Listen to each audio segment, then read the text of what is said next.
Un mort et 3 blessés dans une fusillade hier soir à Villeurbanne. Vers 18h, un ou plusieurs hommes ont ouvert le feu sur la vitrine du bar Les Quatre As, situé rue Édouard Vaillant.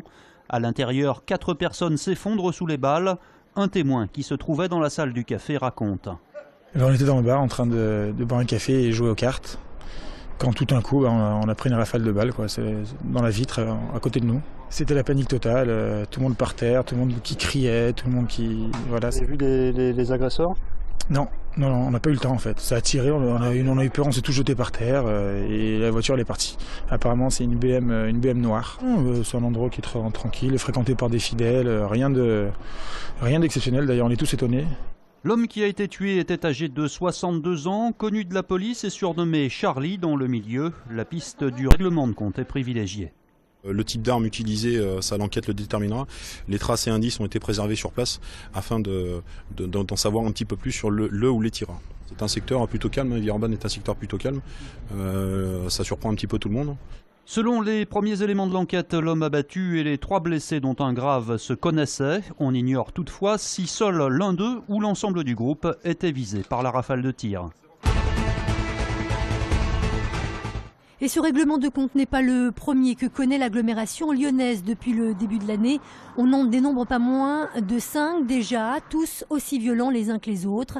Certains commis comme ici à Villeurbanne, en pleine rue et en pleine journée. Les victimes sont toutes des hommes connus par les services de police pour des faits de banditisme ou des trafics de stupéfiants. Mais pour l'heure, aucun lien entre ces différentes affaires n'a pu être établi. Ségolène Royal de retour à Lyon, la ministre de l'écologie a inauguré aujourd'hui à Eurexpo le salon Pollutech, regroupant 2300 entreprises du secteur de l'environnement et de l'énergie. Thème abordé cette année, la ville et l'industrie durable et le climat qui sera grande cause nationale pour l'année 2015. C'est vraiment en plein dans la transition énergétique, la croissance verte, la valorisation des produits, l'économie circulaire, tout ce qui peut aujourd'hui créer des activités et des emplois tout en luttant contre le réchauffement climatique. Parmi les entreprises innovantes présentes, la Rhône-Alpine Ecobatech. La jeune société créée en 2012 a développé un testeur de batterie automobile. En quelques minutes, cette machine baptisée BatteryBac permet de déterminer si la batterie usagée doit être recyclée ou peut être réutilisée. La batterie est en place. Là, il n'y a plus rien à faire.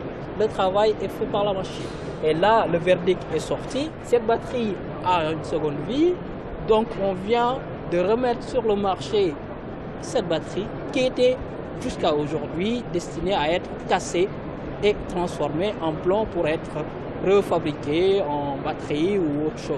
Bientôt commercialisée, cette innovation pourrait permettre de donner une seconde vie aux 12 millions de batteries jetées chaque année en France.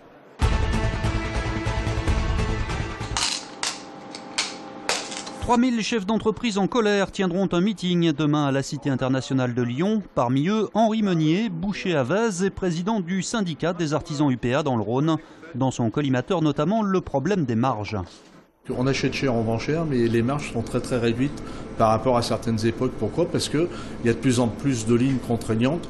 Aujourd'hui, si on prend nous, dans notre activité, la boucherie, aujourd'hui, en bas de facture, on a quand même 5 lignes de taxes. Le compte pénibilité est un autre motif de grogne. La pénibilité et tout, c'est pas possible. Je veux dire, les amis du bâtiment, aujourd'hui, ils vont prendre un apprenti. Première marche d'escabeau, ça va. La deuxième, ils peuvent plus monter.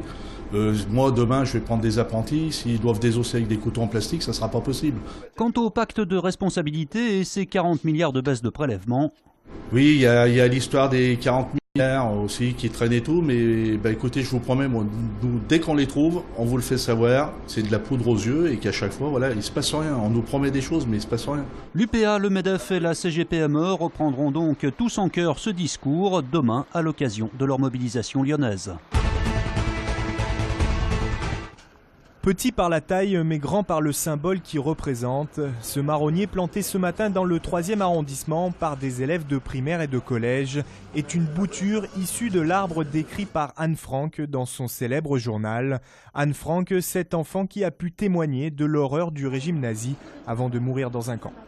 Cet arbre qui va vivre 150 ans, bien au-delà de nos vies à nous, eh bien cet arbre symbolise ce vivre ensemble de la ville de Lyon et symbolise aussi bien sûr le martyre de cet enfant.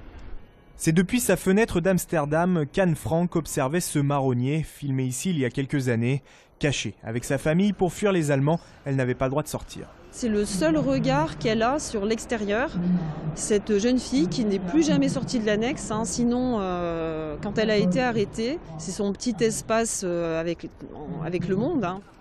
L'arbre malade a été renversé par le vent en 2010. Depuis, des centaines de boutures ont été plantées dans des villes du monde entier. Elle a tout d'une vraie, mais cette Formule 1 étant Lego, cette réplique en taille réelle d'une voiture de course Ferrari est arrivée ce week-end au centre commercial de Confluence. Une initiative d'une enseigne de magasins de jouets qui tient là une exclusivité mondiale. Venue de New York, c'est en effet la première fois qu'elle est exposée en France. Et à quelques semaines de Noël, cette réplique a de quoi faire rêver les plus petits, mais aussi les plus grands. Vous pourrez admirer cette réplique de Ferrari au centre commercial de Confluence jusqu'au 4 janvier 2015.